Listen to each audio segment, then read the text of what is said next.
What's up everyone, Mark here, and for some time now I've been doing recipes that involve pre-cooked chicken. And I've been preaching up and down that you can use rotisserie chickens for this from the supermarket, even that you should have them on hand and have them frozen so that they're ready to use whenever you want to make something. Tonight I'm actually going to go ahead and show you how I go ahead and break down a rotisserie chicken.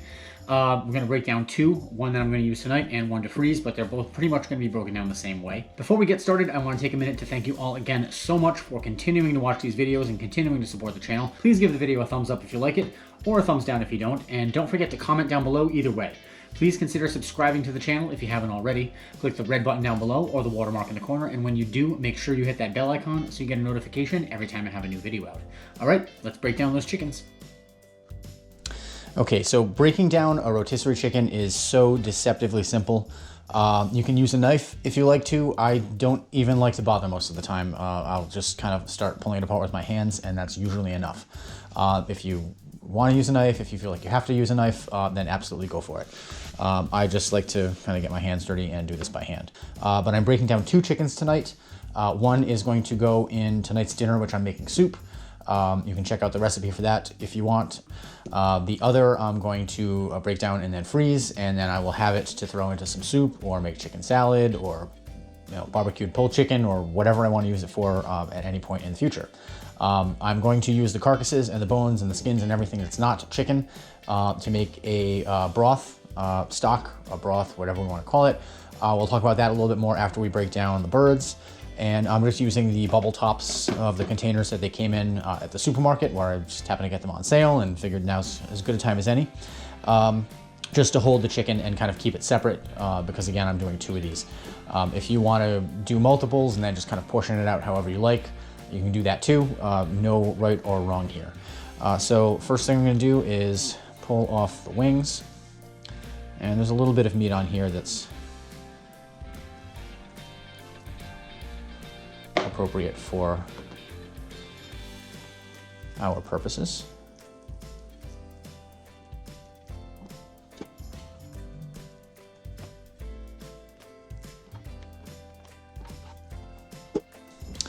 Now I'm going to pull off the drumsticks and the wings, and I'm going to peel the skin off of this. Now, the only thing I don't want to really put into my stock pot here are particularly fatty chunks, pieces that are just plain fat. That I will leave aside, but even the skin I'm going to put in here for mine. And I even like to take some of the sort of the congealed the collagen that forms at the bottom of the container if you put it in the refrigerator. Put a little bit of that in there without the fat. It gets a really sort of unctuous texture and body and deep flavor to the broth that you just can't really get any other way. Not all of it. There's usually a good fair amount of it down there, but a little bit of it goes a long way.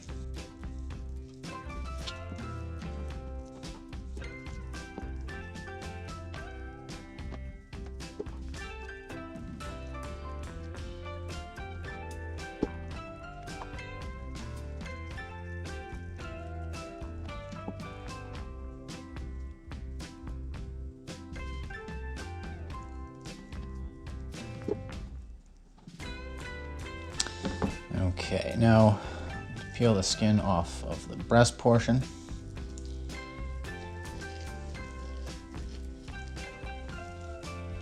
Just kind of helps you be able to see better what you're getting at. And again, if it's too fatty, leave it out of your broth. Just kind of get in here next to the breastbone and sort of pull the meat back off the sides.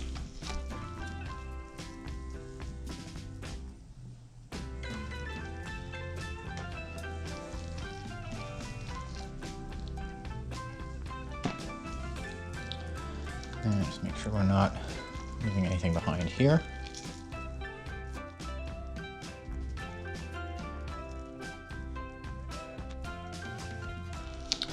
And even on the underside, if you peel back the skin, there's usually a couple of nice pieces right here, especially if you like the dark meat. So said, avoid the overly fatty bits. Remember, all this is going to do extra work for us in becoming stock anyway.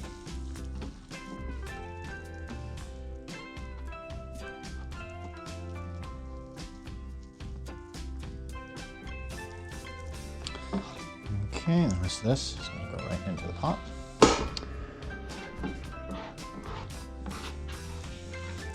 Now, when you've pulled the chicken apart like this, you can freeze it as it is if you are going to freeze it. I would recommend vacuum sealing it if you're going to leave it whole like this. I like to just chop it up anyway.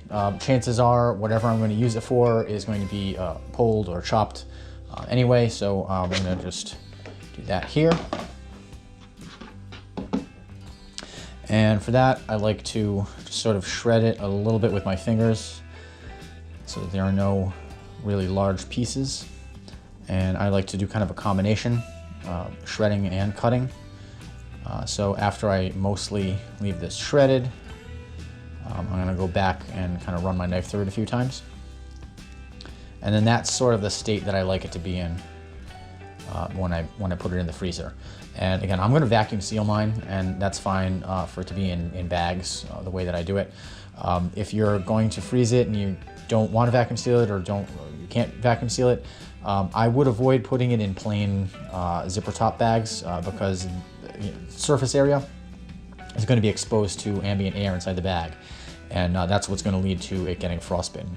If you can pack it into an airtight container for the freezer that has the least surface area exposed to the top. It's kind of like ice cream. Sometimes it gets the ice crystals on the top. The rest of the ice cream underneath is perfectly fine, but the ice crystals on the top do kind of ruin that surface. So if it's in a bag where it's exposed to air on all sides, it might get freezer burned. And really all freezer burn is it's the water getting pulled out of the thing.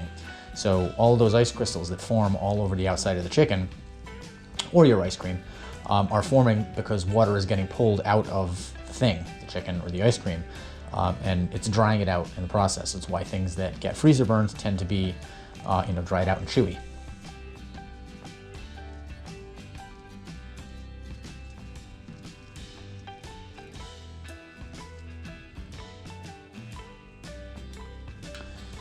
All right, now, as I said, I'm just gonna run the knife through this a few times.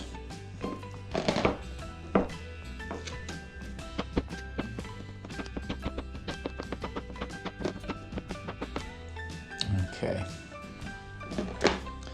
and that is kind of the texture I like for soup. So again, this one we're going to set aside.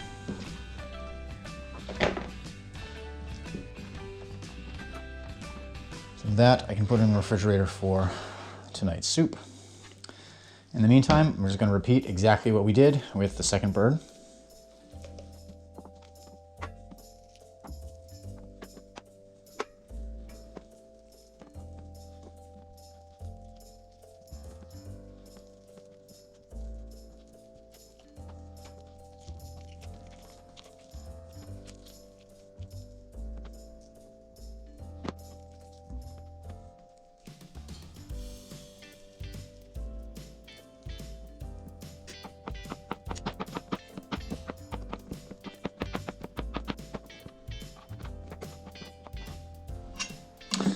All right, so the fatty bits are just gonna get tossed.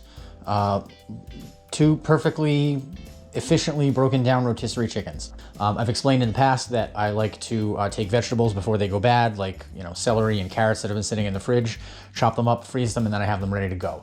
So really all I need for my soup tonight is an onion that I have sitting in the bowl right over there, and that's it. I've got chicken, I've got veg in the freezer, and I'm gonna be making the broth tonight. So you don't even necessarily have to follow a recipe when it comes to stuff like this. Some of these things really are that simple. Okay, so as far as turning this into a broth or a stock, all I'm going to do is add, in this case with the amount that I have of bones and carcass, I'm going to add about 3 quarts of water. I'm just going to bring that up to a boil and then reduce it to a simmer and let it go for at least an hour Better if you can let it simmer for a couple of hours. Then we're just gonna pull out the carcass and the bones and dispose of them. They've done their job. And then we're going to strain the resultant liquid through a mesh strainer just to get out all the bones and the bits. And what is left is broth. Now, if you've done a good job of pulling out all of the fat, or as much of the fat as possible, then you shouldn't have too much of a problem with fat floating on the top. If you're going to be saving the broth for later, then when it cools, you can more easily skim the fat right off the top. You can spoon it off the top a little bit if that's helpful, if there's quite a bit of it and it's floating and you're not waiting for it to cool. But generally speaking, that is a problem that can be avoided. And then you've got broth. You've got perfectly broken down chickens for now or for later. Guys, thank you all so much for watching today's video. I hope you found it helpful. If you did, please give it a thumbs up. If you didn't, give it a thumbs down. Either way, tell me what you think down in the comments. Don't forget to subscribe, and we will see you in the next one.